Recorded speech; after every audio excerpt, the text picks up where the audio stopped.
What you listening to, son? I don't think you like it. Well, why not? I like this new generation of music.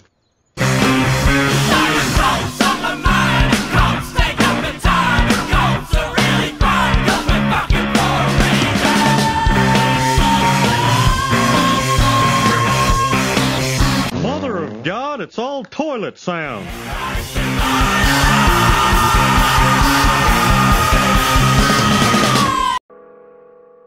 In an earlier book, Brain Droppings, I wrote some things about politically correct language, but I left out a few areas.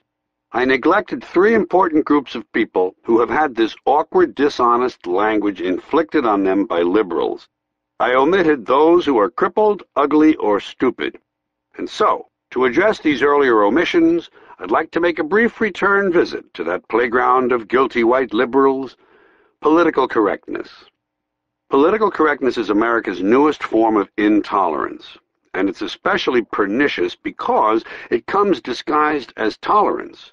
It presents itself as fairness, yet attempts to restrict and control people's language with strict codes and rigid rules. I'm not sure that's the way to fight discrimination. I'm not sure silencing people or forcing them to alter their speech is the best method for solving problems that go much deeper than speech.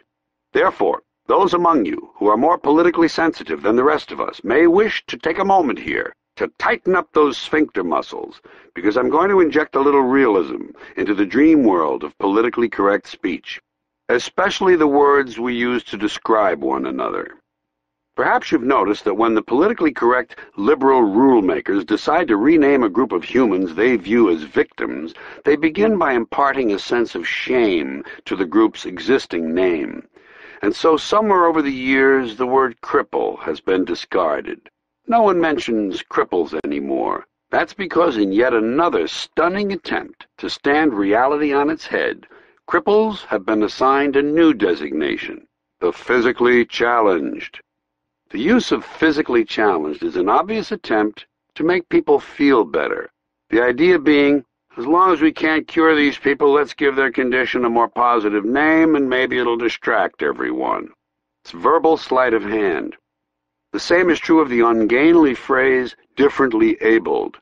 I believe that if a person is going to insist on using tortured language, such as differently abled, then he should be forced to use it to describe everyone. We're all differently abled. You can do things I can't do. I can do things you can't do. Barry Bonds can't play the cello. Yo-Yo Ma can't hit the curveball. They're differently abled. It should be explained to liberals, patiently, that crippled people don't require some heroic designation. It's a perfectly honorable condition. It appears in the Bible. Jesus healed the cripples. He didn't engage in rehabilitative strategies to improve the conditions of the physically disadvantaged. Can't these liberals hear how unattractive this language is, how poorly it sits on the ear? Personally, I prefer plain, descriptive language. For instance, and this is a suggestion that will bother some people, but I'm serious about it. Why don't we just call handicapped people defective? You know? We don't mind talking about birth defects. We don't flinch from that. We say Gunther has a birth defect. Isn't that a concession to the fact that people can be defective? Then what would be wrong with calling those people the physically defective? At what point in life does a person with a birth defect become a person who is differently abled? And why does it happen? I'm confused.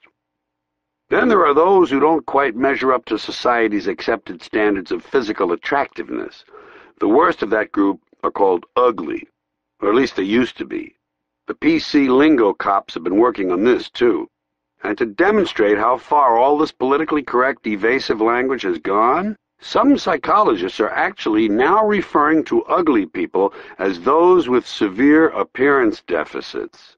Okay? Severe appearance deficits.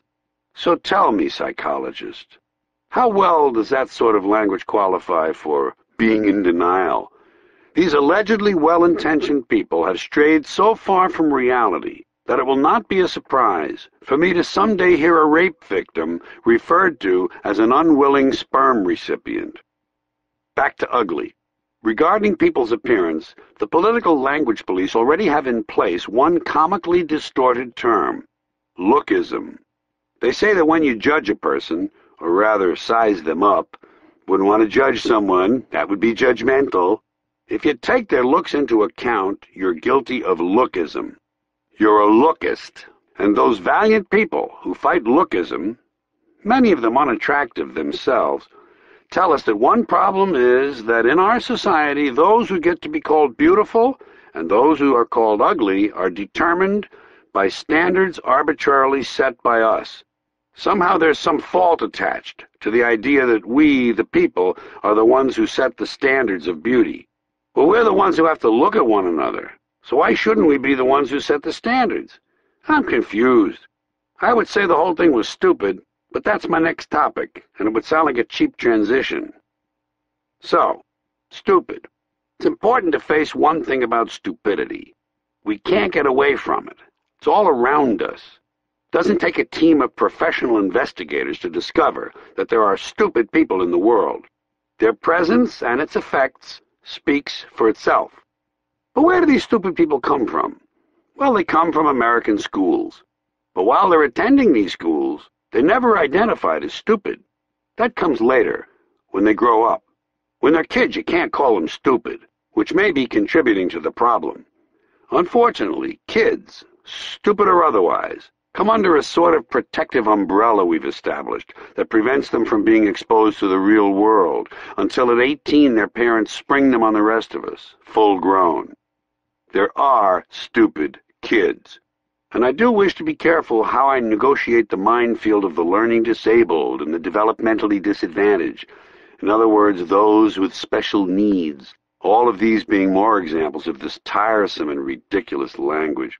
I just want to talk about kids who are stupid, not the ones with dings. One of the terms now used to describe these stupid kids is minimally exceptional. Can you handle that? Minimally exceptional. Whatever happened to the old reliable explanation, the boy is slow? Was that so bad? Really? The boy is slow. Some of the other children are quick. They think quickly. Not this boy. He's slow. It seems humane enough to me, but no, he's minimally exceptional. How would you like to be told that about your child? He's minimally exceptional. Oh, thank God for that. We thought he was just kind of, I don't know, slow. But minimally exceptional, wow. Wait till I tell our friends. Political correctness cripples discourse, creates ugly language, and is generally stupid. I haven't quite finished this section. I'm sure I needn't remind you PC people that the opera isn't concluded until the full-figured woman offers her vocal rendering. I know, I really had to strain to get that in. I'm thoroughly ashamed. But before I leave this section, I wanted to make the point that on a practical level, this language renders completely useless at least one perfectly good expression. In the kingdom of the blind, the one-eyed man is king becomes, in the kingdom of the visually impaired, the partially sighted person is fully empowered. Sad, isn't it?